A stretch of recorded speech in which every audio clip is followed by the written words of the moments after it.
kokufa ya Yesu tombotama ya Yesu dépêche ce bon moyo nazong c'est bilo pe question bino bona na sur bandako est-ce que c'est la mort il y a Christ ou sa naissance n'est pas cette vie? Pourquoi pas célébrer, n'est-ce pas, sa mort et sa résurrection au lieu de célébrer sa naissance? Mais ce qu'on commande, nous, pasteur, pour te rappeler l'église, te pour tika batuka bongo, et puis on peut le faire 4 lala, pour bonder la paix pour Noël. Donc, moi, je suis à Botam, je suis à Bisso de Botam à Calais, je suis à Botam à venir, je suis à Botam, je suis à Botam, tout c'est pélaté, papa. Faites à Pentecôte, par exemple, faites à Pâques, faites à Prémisse, faites à Pessah les vins, faites à Tabernacle, faites à Trompette. C'est cette fête, on encore la Bible. Mais pourquoi on a les 25 décembre de la Bible? Dieu avait-il oublié? La Bible n'a ajouté rien, n'a retranché rien. Maman, en fait, il y a Noël d'abord. Pour votre information, ce n'est pas Noël. Il n'y a aucun verset. Je mets tout pasteur en défi. Qui s'est renseigné. Après, ce fils qui est un petit verset. On va expliquer que Jésus-Christ a été né le 25 décembre. Mais bon, à votre moment, ça sur date maman, j'ai bien célébré. Historique qui est le 25 décembre. Parce que d'abord, c'est un dieu étranger. C'est une déesse. Voilà pourquoi nous avons fait ils ont compris que cette fête-là, ce n'est pas la fête de l'Éternel. On va pas comprendre que Yesu a la main. Non, écoutez, on va comprendre que ça va la main. Mais non, Yesu n'a pas bango, et ça ne peut pas être sur le télé. Bote na bino ba nyonso bazwi libakula kolanda biso na chaîne na biso Pedro Production Grâce TV na émission na biso masolo ya kati. Na pesi na lombote na mobose papa Pedro Kandila mama Tetengolu ya bino wango wana. Lelo naza na sengo kote suna banda ko na bino ko tala lisusu o ezoleka to na panda ba fete. Tozomona ebela bato baso sepete fete Yesu abotami. Yesu abotami tozoko tambula sika. Mais biso pe na 4 ga masolo 4 to kanga ki maboko tse totala to pandi pe to luka basala nzambe pardon to yeba ko tuna to soki ba fait au moins ba 100 jours ba banderole lokola député azobima lokola ba sa campagne ya député azobima to somona ba 100 jours ba 30 jours ba 1000 jours mais ce que to yeba vraiment yango 4 émissions to zana zana moko ya basala nzambe. Bonjour. Bonjour maman journaliste. Papa, vous pouvez faire combo pour battre biso ba yeba ce que ça konga na yeba. Merci beaucoup. Je me nomme au nom de l'évangéliste Bielon Vemba. Moussali Nzambe donc merci de l'invitation à vous. Merci de nous poser la nation de partout. À Kinshasa, la Congo, Brazzaville, l'Angola, le monde entier, la France, Belgique, partout. Nous vous saluons par la grâce du Seigneur. Je crois que nous sommes les. Merci beaucoup. Dans un civil mo bolandi à se présenter comme les Bielon Vemba. Bino nyonso boyoki kombo na ye aza évangéliste alobite kaza pasteur alobite kaza prophète mais aza évangéliste mais papa na biso Bielon Vemba na libina yeba opesi biso évangéliste église papi évangéliste au kambana église nini et puis pasteur na yo nani Assemblée Zali na avenue Kingusi numéro 39 tous ans na chaque mardi jeudi et puis dimanche semaine non c'est semaine oyo tous ans na kati ba prière toujours le nzambe za semaine ya enseignement parce que on a déjà enseignement depuis mois novembre on doit parler sur les 39 paraboles prononcées par Christ et Yoshua Mashiach donc toujours continuer sérieux on a de côté on a même enseignement ti année prochaine mais semaine où tous ans ba prière. Merci beaucoup. Nadasi que tous aux baka se beaucoup ba. Mais on peut s'appuyer sur combo église. Mais papa n'a eu que le bit 39 chiffres des jours fois chaque. Ça veut dire qu'il a qui c'est ligne pour nous comprendre l'été. En fait, donc on a 4 assemblées et pas la biso na assemblée la prêche. Tozana enseignement to bandai déjà repris ça fait déjà quelques jours depuis mois de septembre. To bandai qui en déjà. Donc toujours parler sur les 39 paraboles prononcées par Christ. De yango wana nde tozoko yekola ti année prochaine mais cela n'empêche la période où tozali aussi parce qu'ils ont programmé selon la série ya enseignement ne tozo ça et tombé maintenant là tozana na semaine mobimba ya enseignement successif et puis la prière donc eloko asikana kati na moni exact ko quand ça te eza ba 40 jours à la fin de l'année non eza ba 21 jours non juste eza na kata calendrier to bandaki depuis mois septembre to que notre année prochaine. Sur le baquet 39 paraboles, monsieur Bandaki, pour le battre que non, beaucoup de gens fêter, mais au kota kaka. Est-ce qu'on compte quelques paraboles de Jésus-Christ? biso susu bato wala na biso ba yebi biso te le 39 okotenga biso tanda oyo obile bozo yoko na biso te yoko. Merci, la question est tellement pertinente. Je crois que Bananzambe Barozala vraiment édifié parce que la 39 paraboles Christ Alobaki parmi quelques paraboles déjà théologie depuis mois de septembre jusqu'au mois de décembre nous avons 3 paraboles. Voilà pourquoi on a bien écouté ce année prochaine. Première parabole que vous avez déjà dans Matthieu chapitre 5 verset 14 là où Christ dit que nous sommes la lumière du monde. Vous voyez? Et puis deuxième parabole le belaki et c'est quand Christ a dit que basansaga draya kalate draya sikate ne lambaka. C'est là où nous sommes en train de décortiquer parce que c'est une parabole. Or, toute parabole cache une pensée, une idée. Alors, il faut décortiquer, penser que les enfants de Dieu comprennent pourquoi Christ a utilisé les paraboles. Vous remarquez, il y a une matière pour vous, c'est un mystère, mais pour eux, les gens du dehors, les autres, là, ceux qui ont marque, qui ont les scribes, les pharisiens, les autres là. Mais pour nous expliquer les paraboles claires. Voilà le travail que nous sommes en train de faire depuis le mois de septembre, donc l'année prochaine. Mais papa, les autres là, c'est que ça va pareil. Effectivement, ça va pareil. Pourquoi? Parce que Christ a considéré l'église naïe. Moni, quand il a parlé de parabole, il a expliquer réellement parabole au lobby et l'ikolobanine. Pour vous, je vais vous expliquer les mystères. Mais pour eux, ils ont les yeux pour ne pas voir, parce qu'Élie avait prophétisé bien sur ce peuple. Ils ont les oreilles, mais ils n'aiment pas entendre. Si par exemple, Jean chapitre 5, à partir du verset 39 à verset 46, Christ a dit, vous sondez les Écritures, vous croyez en elles avoir la vie éternelle, vous voyez, mais vous croyez en Malobanangaïté, parce que c'est moi qui ai la vie. Donc les gens sondent, les scribes, les pharisiens qu'on sort, ils sondent les Écritures. Pour la cause de vie. Or, celui qui était devant eux, c'était lui qui avait la vie. Et on a bien incrédule, les autres là-dedans, on sait pas païen, tout qu'on mette en pratique la parole du Seigneur, qu'on dit que c'est lui qui est venu, c'est lui-là la vérité. Parce que Moïse et Bango, la Acte des Apôtres, même dans Tanakh, donc dans l'Ancien Testament, Abi, Dieu vous enverrait un prophète comme moi. Abiboyokaï, Moutoua Koyokaï était excommunié. Maintenant, les prophètes sont Moïse Alobaki. Il était devant les pharisiens. Et c'est pas moi, je suis venu, je suis le pain venu du Père. Mais bon, il y a un Jean chapitre 5, on a partir du verset 45-46, Christ a dit, ce n'est pas moi qui va vous accuser devant les pères, mais c'est Moïse qui va vous accuser parce que Moïse a parlé de moi. Donc voilà un peu, moi. En tout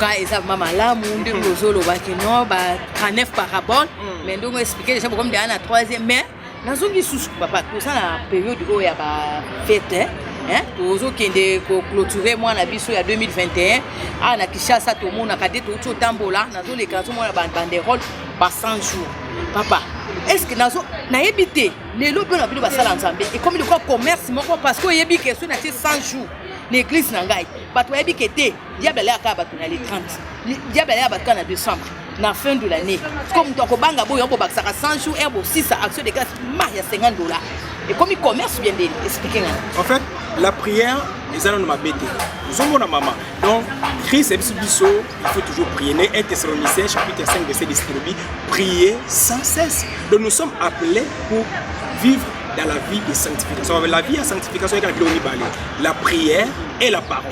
Parce que Christ a dit, malheureusement, ils ont sanctifié, ils ont pur. Alors, quand ça, la prière, ce n'est pas mauvais. Mais le mal les anime. Quand on a un zambé, quand on inculque, on a mis que le décembre, là, c'est du mensonge. Là, il faut vraiment qu'on recadre en haut. Parce que ce n'est pas propre. Janvier, donc il faut rater maman. On va bien la rater février, mars, avril, on va bien la rater. Na quand tu te bats pas plus fort, mais bino ba sala nzabe bo. Ça mala mitwa ba, OK? Ba pardon bandimi na bino. Kende ngesa bo mois de décembre de to okende bo. Bozu dia ba mfera pour pesi déjà ba. Non, voilà. Non, pour pesi dia ba faire bien avant. Décembre de tout ça bo diable meskatel meska bo makaba. Boko ti ba 100 jours, ba 50 jours. Ba prier so que puis chaque kaka ba 100 jours bo tiana par jour ana. Mutazo ana ba action de grâce. Azona bongo bo azo baksa. Si à totaliser comme il a décembre après cette invitation après si bon on action de classe na éviter comme il commerce c'est pas passer en bien net sur oui maman n'avait déjà prière les amabété n'avait déjà maman prière les amabété mais façon modalité ne bazo me melango mabende yango wana nana ebisi bino que sokoye prière il faut toujours donner de l'argent Dans les émissions, il faut toujours faire les enveloppes. Qui vous a dit ça? Mais dans quelle Bible, maman? Le problème c'est que le peuple n'est pas enseigné. Vous voyez?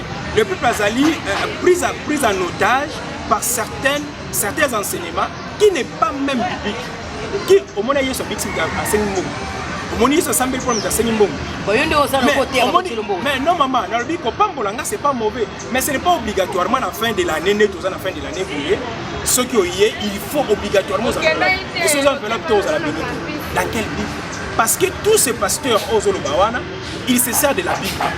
Alors, revenons maintenant à la parole. Si la parole nous donne l'autorité, il y a qu'organiser une activité à la fin de l'année pour donner les gens les enveloppes pour baser sur le pasteur. Si ce n'est pas le cas, maman a vu qu'on pambola, côté des amateurs. Tout ça, l'ensemble, aïe, aïe, ils sont aussi payés aux alentours. Et puis, pour pambolango, ils ont un bon mot. Pour pambola, il a pas. Donc, si on s'est appelé merci, les natés, vous êtes d'accord, vous êtes convaincu que tu es béni par la parole du Seigneur. Vous avez le côté bon côté nité. Merci. C'est déjà mon salaire. Et c'est un bon modèle. C'est ça la vérité, parce que quand le peuple n'est pas enseigné, c'est là où nous demandons de s'aider. On va te payer, va commis les crédits, on peut ça pour. Parce que c'est qu'année à possibilité, à telle année à possibilité, c'est deuxième année passée, ça y est, année à gloire, à mon gloire pété. Troisième année à voyage, à tel point. Donc, on peut ça. Il y a mon papier, il va comme un crédit. Bon, on a compris ça, à lui passer un peu si ming et regarder ces pasteurs, maman, ça les salit, maman, pas bêtise, c'est ça tellement. Merci beaucoup, Tozo Kobakaka, abonnez-vous massivement. Bozolanda biso Tozo Kobakaka. Pasteur.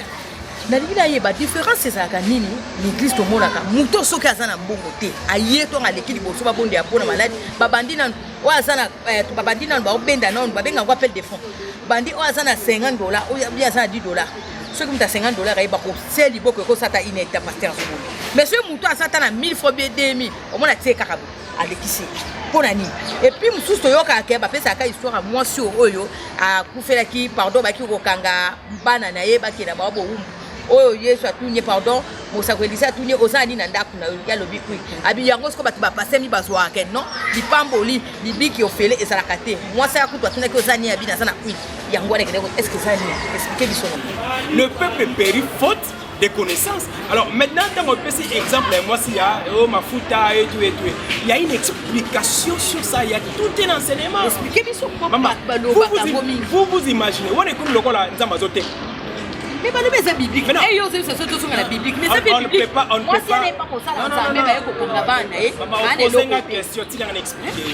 ne peut pas monnayer la bénédiction du Seigneur. Tout le monde peut payer. Votre mariage vaut tellement avec $100. Tout le monde a un. Votre voyage vaut tellement avec $20.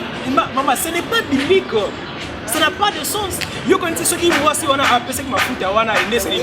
Combien de personnes l'église n'a pas par exemple pas une église pas ici au Sambela là, tu es église à Binoté, je sais que vous avez une bonne église, mais combien de personnes on va appeler ça pour ma foute on a la couleur on a la forme appeler ça là, ma foute c'est multiplié c'est ça le c'est on les a ko na benga ngo terme mingi. On les a ko manipuler peuple nzambe. Vous comprenez? Donner ce n'est pas mauvais. La terme qu'on peut ça c'est biblique. Il faut partager entre les frères et les sœurs. Pasteur, c'est ton frère. Maman Kingan, c'est ton frère. Nani, c'est ton frère. Moutabe Tambunda, c'est notre frère. Frère, nous a discuté par exemple, il y a classe. Pourquoi pas les soutenir? Frère, nous a discuté un d'accord. Pourquoi pas les soutenir? Maman, nous a hôpital, la carte hôpital. Pourquoi pas aussi la soutenir? Vous voyez? Donc, il faut tout changer. Peut-être le lengeni ya kopesa la carte église. Parce que kopesa to benga ngo semence. Alors semence nous ce qu'on a dit là ça va pas produire. Vous croyez que eloko o eza déjà motif à bena mutu pasteur. Abina o kini boy pour la bibisa bango mbongo. Vous croyez eloko fana mutu na wana ça peut bénir. Parce que le motif est là déjà, il faut la Bible, ça va bon. Mais Dieu ne lui a pas parlé par rapport à ça. Vous croyez que cela va porter la bénédiction? Et on a vu sur incrédible parce que ça ne vient pas de Dieu, ça vient de ses propres ambitions, de ses propres sentiments. Maman,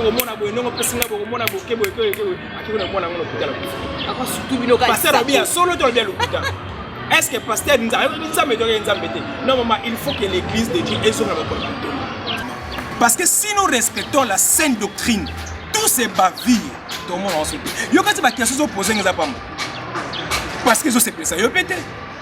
Et c'est ça, ils vont te péter. Voilà pourquoi ils sont ramenés à mon plateau pour t'expliquer ma besoin de non, on ne peut pas monnayer la bénédiction du Seigneur. On peut évoquer tous les versets bibliques, maman. Mais restons dans les fondements apostolique pour que nous avons la sémence, nous avons la aide, nous avons l'assistance et c'est vraiment pour l'assistance parce que la Bible ne nous dit pas seulement que si on paye $100 ou $200, Dieu n'est pas comme ça, Dieu n'est pas un commerçant. Non, maman. Nous avons regretté. Je sens à toi. Mais désolation. Maman, parce que vous êtes dessus. Tu te sens déjà dessus. Dessus. Bien sûr. Les gens sont dessus. Parfois, si tu as un balabala, tu as un micro baladeur. Souvent,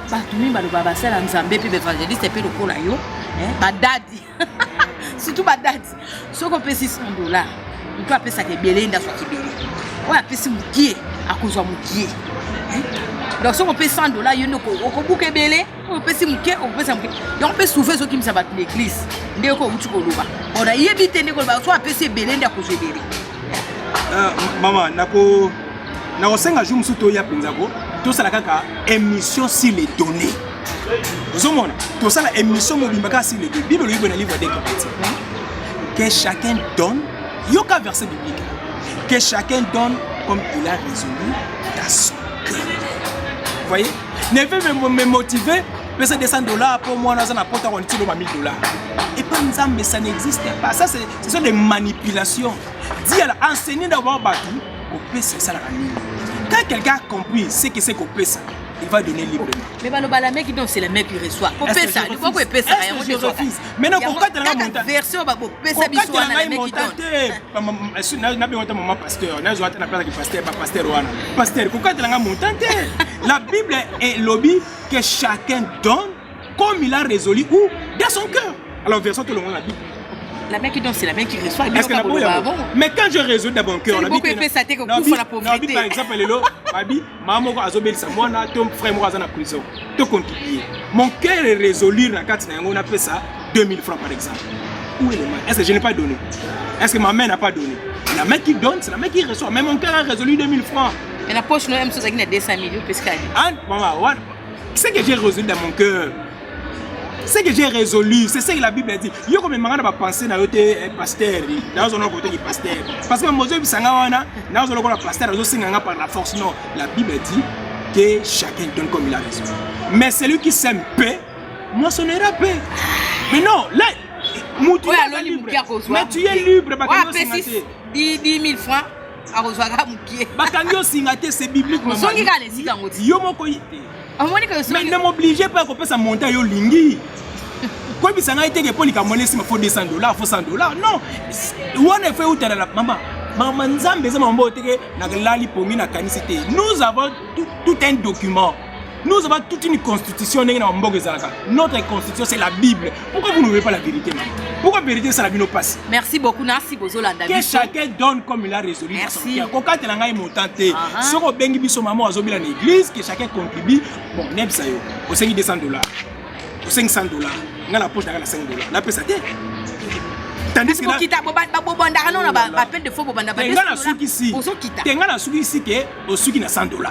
mais mon cœur plutôt poche $5. Mais mon cœur il faut contribuer pour la maman. Na pesa parce que yokati monta. Mais non maman, tous on a écrit que chacun donne comme il a résolu dans son cœur. Mon cœur est résolu à soutenir maman. Maman passe la bien. Merci beaucoup. Merci beaucoup Landabiso toujours koba. En tout cas papa Gelor a so bombaté a so expliquer vraiment nyonso.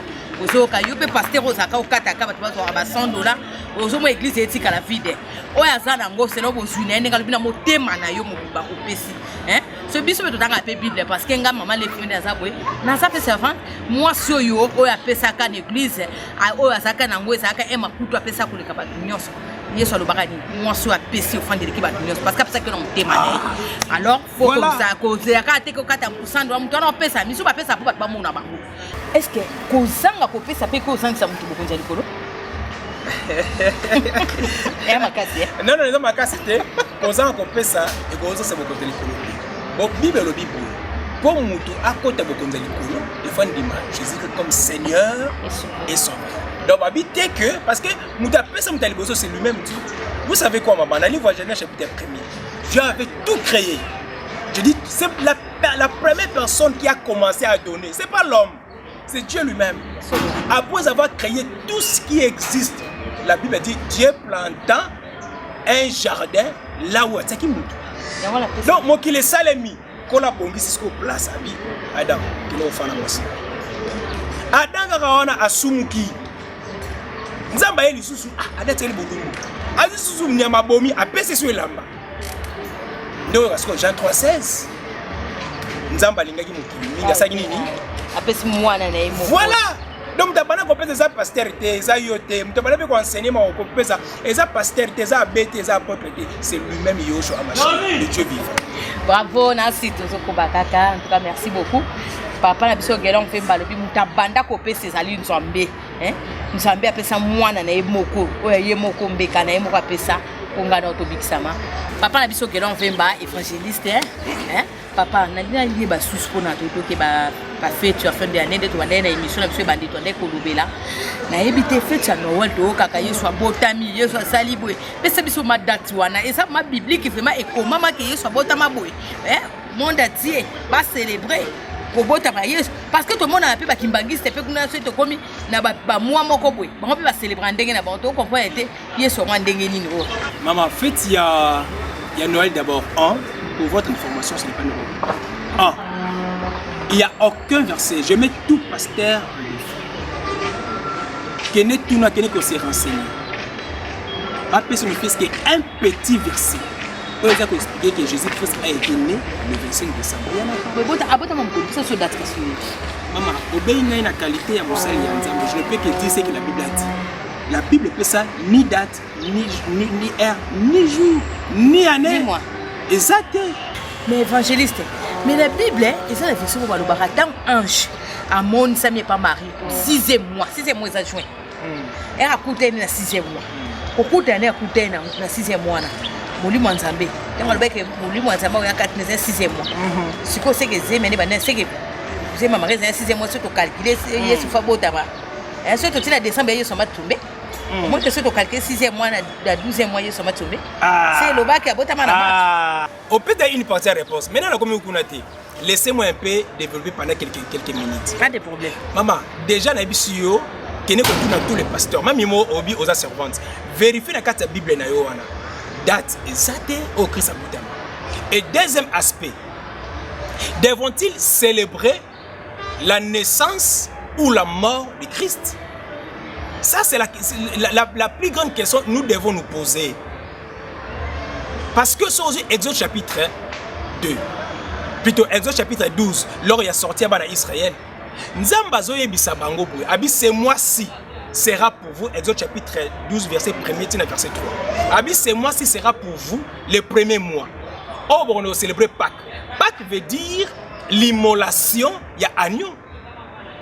Pour ceux qui le lobby, tu vas célébrer la naissance de Jésus. Donc il faut que célébrer la naissance de agneau.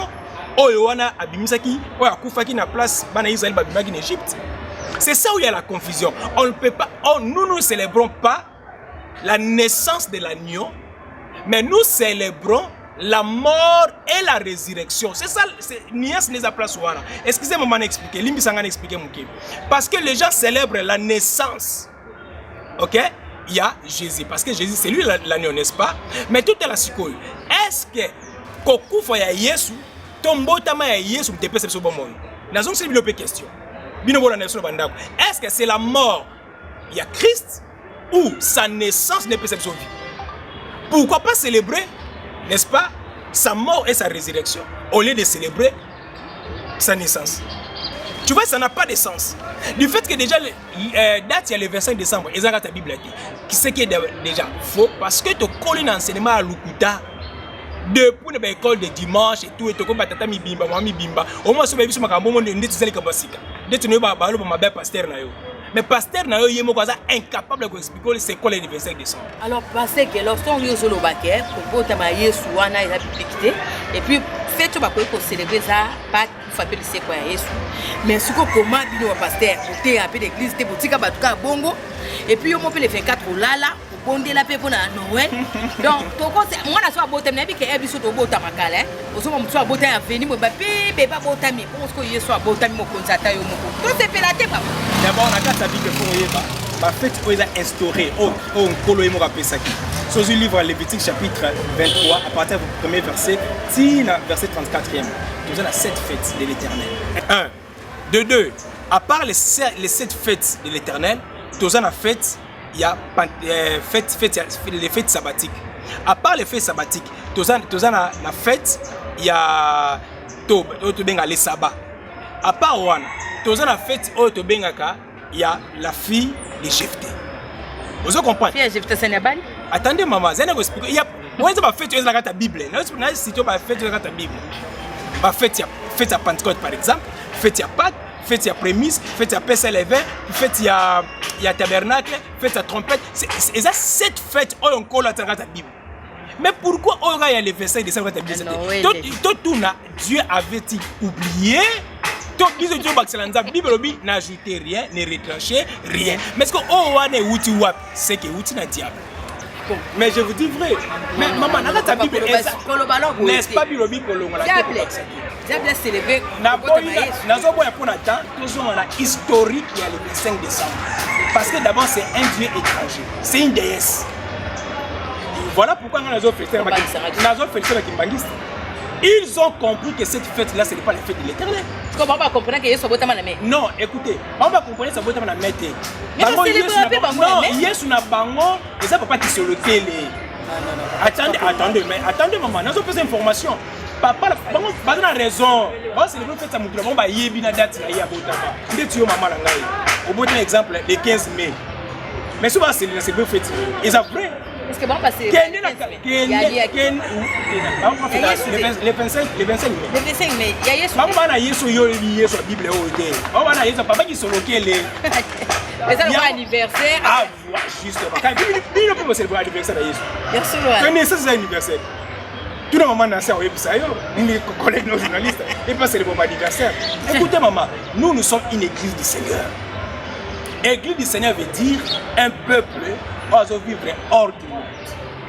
Dans toutes les fêtes, il n'y a pas une fête où on célèbre chaque année. Il n'y en a pas dans la Bible.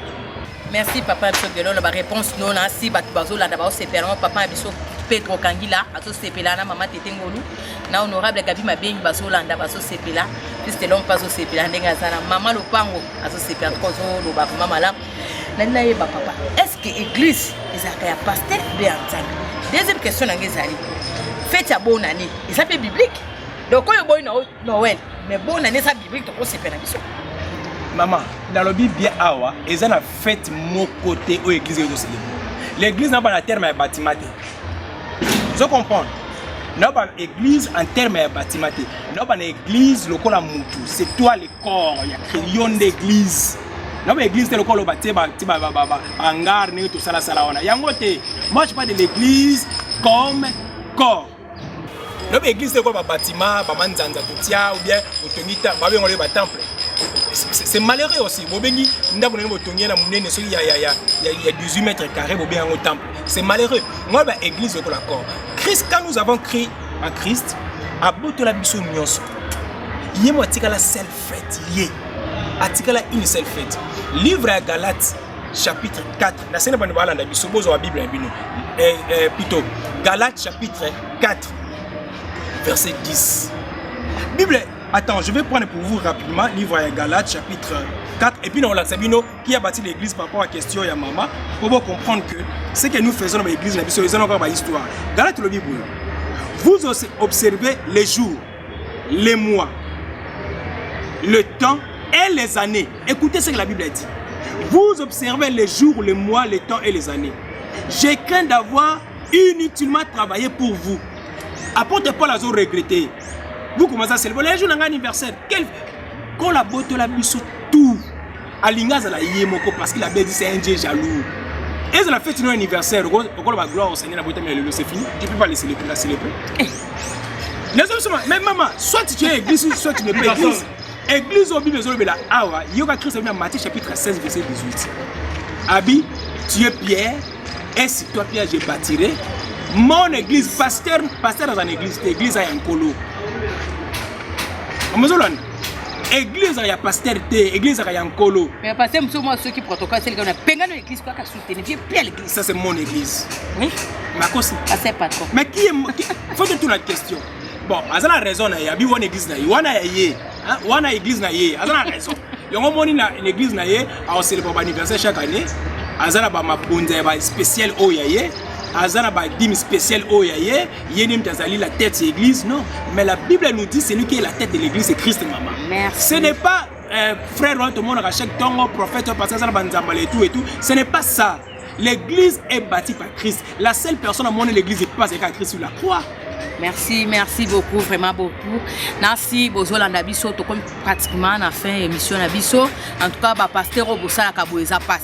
Mutu azata na offrande moko ata azana ngote obonde la pona ye tia loboko pambola ye ata azana ngwa mukie bonde ya pona ngo Paul prochainement so nza ba pambolier na losambo ko sala à cause de la reconnaissante au père reconnaissante. En tout cas merci beaucoup, merci papa la biso évangéliste Ngelon Vemba na ebité papa to comme na suka loba suka et puis otali sabana nzambe église din oyo bato ba ko sambela feme za nzamba solo comme on a musulman, Bouddha, catholique, les apostoliques, missionnés, donc ils ont belé au combat spirituel, l'église doit l'église comme on parle dans la combo. Donc comment on parle dans la combo, on peut se qu'il y a une église au sillon des montagnes sur les watts.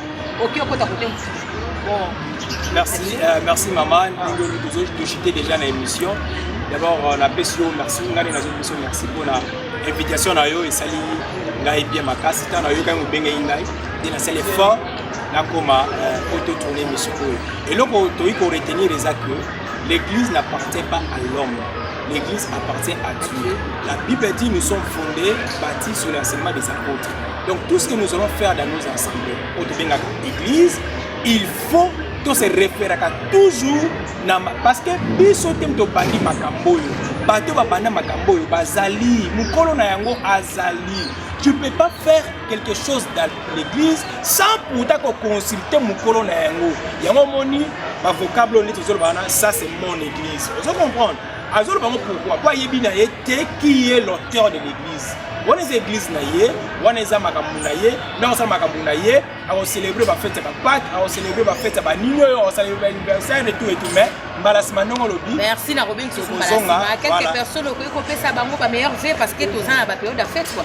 Ata boy Noël mais fait ça ta joyeux Noël ata bon na pesi bana nzambe nyonso bazolanda biso partout dans le monde bote le no senga botika la toujours la parole du Seigneur botika na ba pasteur na yote rester dans la parole de Dieu. Je vous salue tout le monde par le grâce du Seigneur. Soyez bon s'appelle na biso voilà numéro na biso ezali 0 plus 243 99 ou 99 pour les uns 504 2014, c'est là notre numéro. Sur WhatsApp, vous pouvez partager et c'est pas un problème. Donc le numéro est Ali plus 243 99 554 2014. Merci beaucoup. Merci que tu as fait vraiment émission la biso. Na pesima merci na mon boss papa la biso Pedro Kangila na moi sinae maman Tete Ngolu na ko sentir la barbure de la presse moi silingala Sim Blanche fils de l'homme yayo angoyo na pesi sous joyeux anniversaire na Naomi Kangoso hein les qui honorable chérie vraiment tikanza papa mbola yo kata moi maman Levi je vous dis bonne année.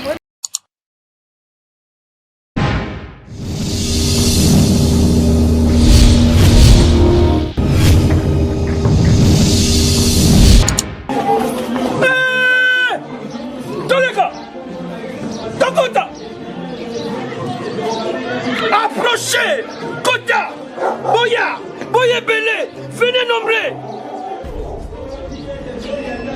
Tous abonnés Bisogna Sona, Pedro, Production Grâce, TV, Yamubimbadi, Yonani, Osanga Kolanda, Pedro, Production Grâce TV, Nzela Moulaï.